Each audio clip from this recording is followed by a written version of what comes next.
Well, the reason the global code is important is because this industry underpins huge amounts of global trade.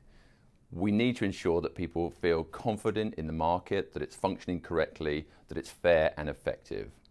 The work that's gone into it means that every aspect of the way in which clients interact with their dealers, dealers interact with each others, comes under scrutiny in this code. So this is something that all market participants on a global basis can sign up to, can attest to, can be part of, and that should ensure that going forward we have a basis on which the global FX market continues to operate. It has been a successful market, it is global, it operates on a near continuous basis, and to have something that applies to all market participants is vitally important.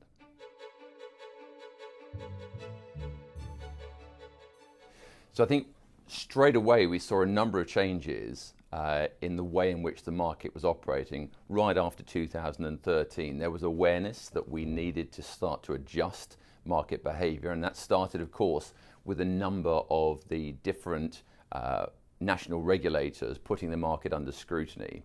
But I think right from that moment we have seen market participants pay greater attention to all aspects of their business. And if I focus on a number of key areas, firstly, looking at their conduct, a major focus on surveillance over the last few years. Of course, the first phase of the code has driven a lot of that. So a major focus on surveillance, an increased awareness of first line of defense of surveillance coupled with policy and procedures training. So we've seen traders moving into the front office. We've seen greater awareness of the function of compliance, should we say, but also the moving of the surveillance into the front office, the hiring of chief risk officers, etc., around conduct. So that's a very positive change.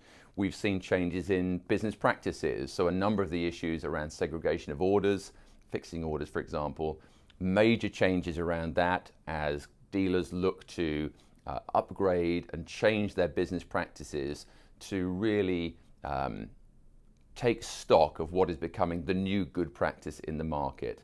So those are other changes that have happened. Then finally, of course, we cannot be complacent. These changes will continue, and I have every expectation with the launch of the complete code today, followed by the global FXC, which will be moving forward and looking at various ways to upgrade the code over time, that those changes in the market will continue. So this is not a static event, but today marks the beginning of the next phase, all of which I think is incredibly optimistic and positive.